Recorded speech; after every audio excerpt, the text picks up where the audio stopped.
Berlari sekencang-kencangnya ke arah bawah, ninggalin si Seno yang tadi nungguin dia. Kaget lah si Seno, Bagas ngapain kau? Hah? Ngapa kau tiba-tiba lari? Bagas, kan diteriak-teriak sama si Seno kan. Aku nggak peduli Nadia, aku terus lari tanpa aku toleh lagi kawan aku di belakang. Ya spontan Seno juga ikutan lari lah, ngejar si Bagas yang berlari habis itu. Nah di tengah jalan Bagas ini juga sempat papasan sama si Gilang. Gilang tuh loh, Gilang yang ninggalin dia duluan.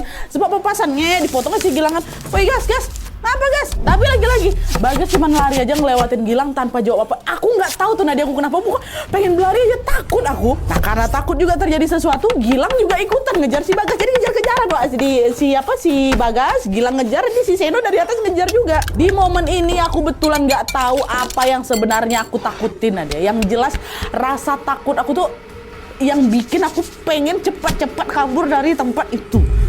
Dan Bagas ini baru berhenti waktu dia udah nyampe di pos 3. Tempat waktu mereka ngecamp kemarin tuh. Jadi dari atas, dari Sabana sampai itu berlari aja aku terus. Dan kebetulan di pos 3 ini udah ada Aji. Nah ngelihat Bagas yang panik, yang udah ngos-ngosan ini, si Aji ini langsung nenangin dia kan. Ngapa kau Gas, tarik napas dulu. Ngapa sambil lari-lari kayak gitu? Aku takut Ji, takut aku. Takut apa? Gak tahu aku, tapi aku takut kali gitu. Seno mana? Aku tadi bukannya masih Seno ya? Masih di atas. Tadi aku juga papasan sama si Gilang. Gak tahu, udah aku tinggal aja. Apa kok nih? Yaudah aku tenang dulu lah, tunggu mereka ya. Gitu. Dah, akhirnya beberapa saat kemudian si Gilang sama si Seno pun akhirnya nyusul lah, nyampe juga di pos 3 kan. Mereka kelihatan panik juga langsungnya. Kok ngapa Gas? Udah aku gak apa-apa kok. Maafin aku ya, nggak tahu, aku takut dijelasin lagi sama si Bagas. Tapi udahlah, ngelihat kondisi Bagas ya udah agak aman ini. Mereka milih udah nggak mau nanya apa-apa lagi soal kejadian yang tadi tuh. Udah dibiarin aja sama mereka.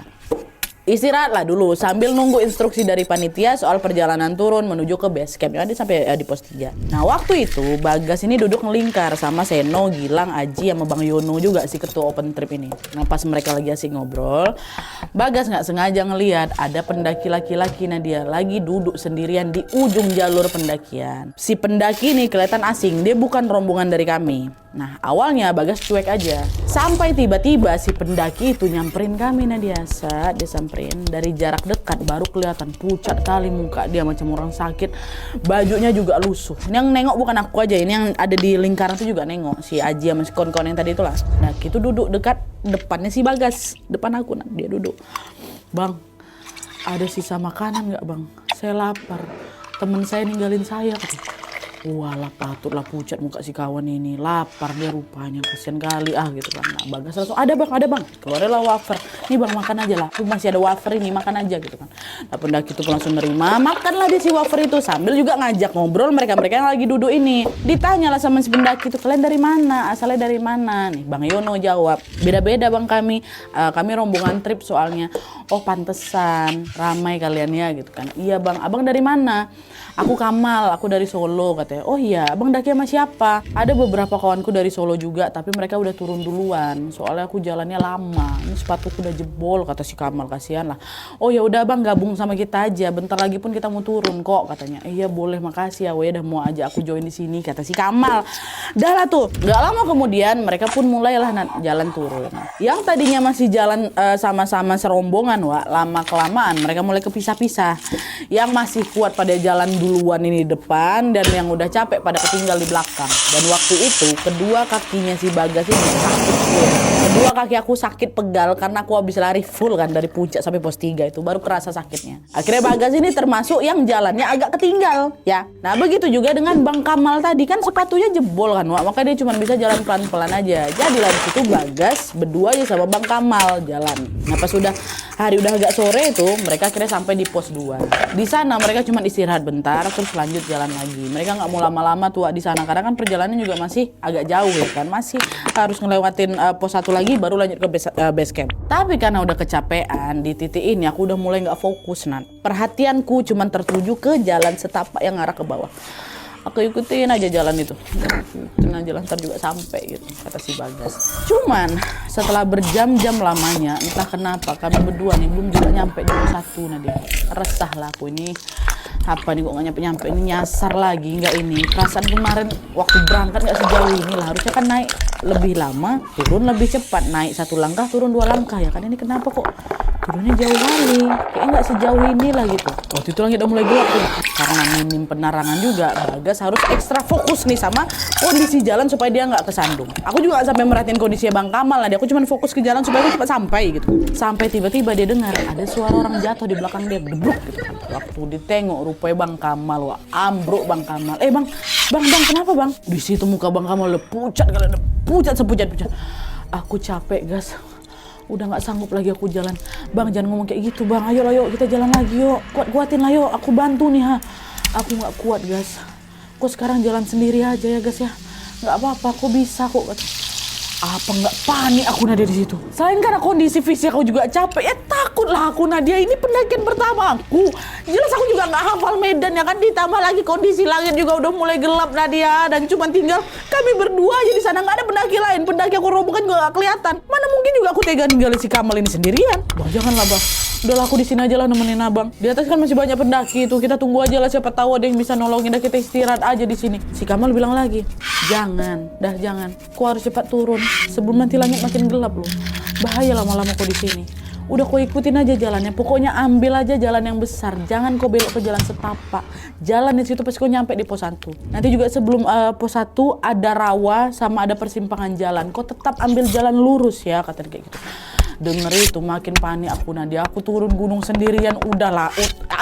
Pemula lo aku ini pasti seram kali kan. Nah ngeliat Bagas yang ragu-ragu kayak gini, Bang Kamal bilang lagi, Gas, kau tuh orang baik.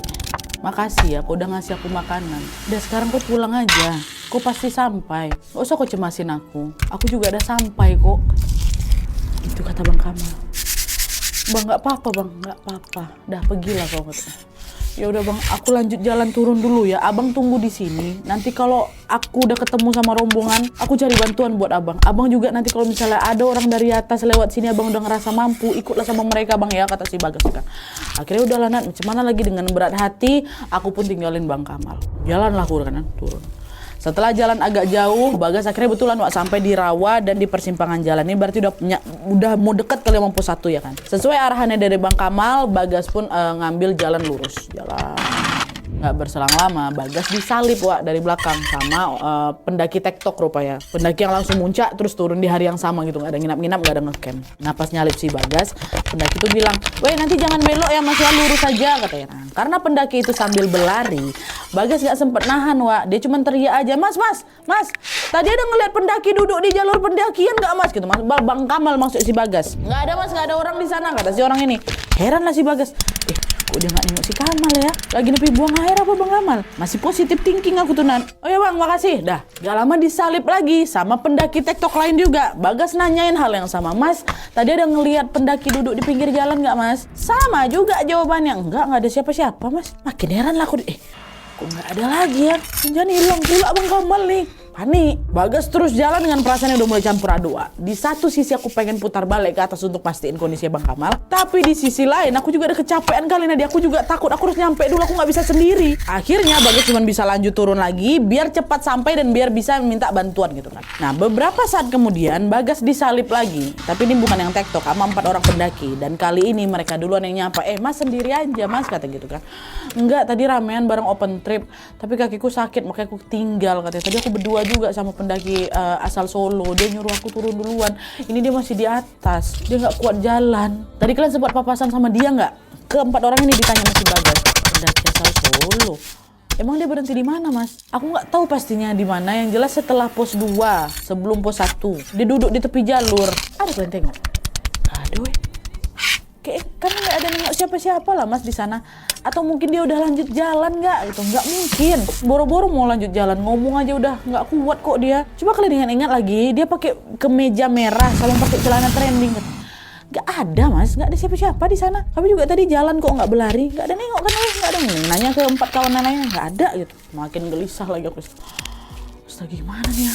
Bang ada bang tadi di situ. Makin lama makin panik siapa ini, jadi kayak menggebu-gebu gitu nanya untuk memastikan keempat orang ini. Karena udah banyak orang yang turun ditanya nggak ada, Bagas ini pun mau naik ke atas.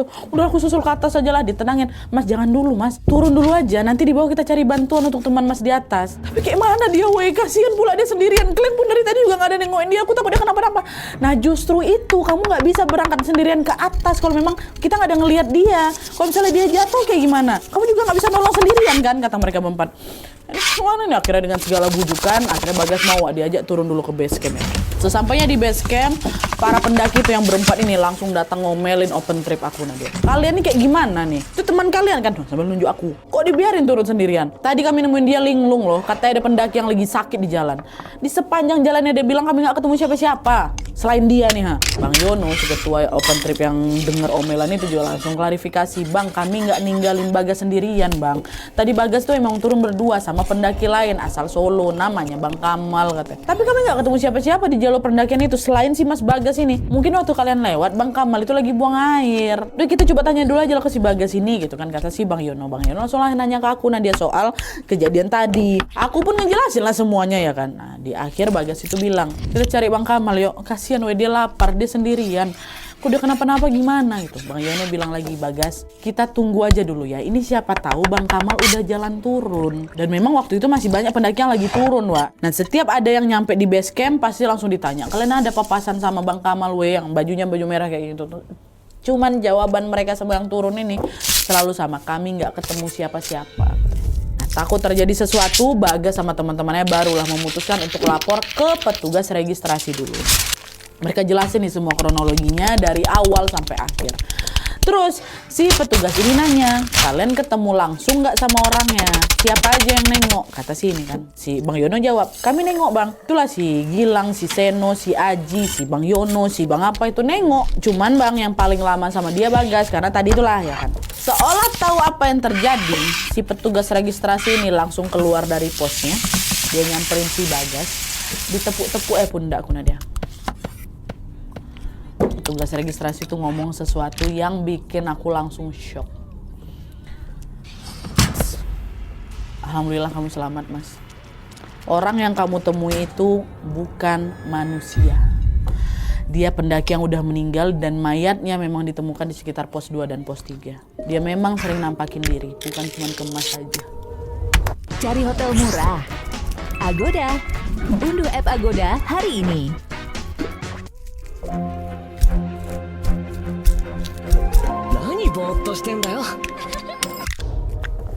Kamal bukan manusia. Apa enggak?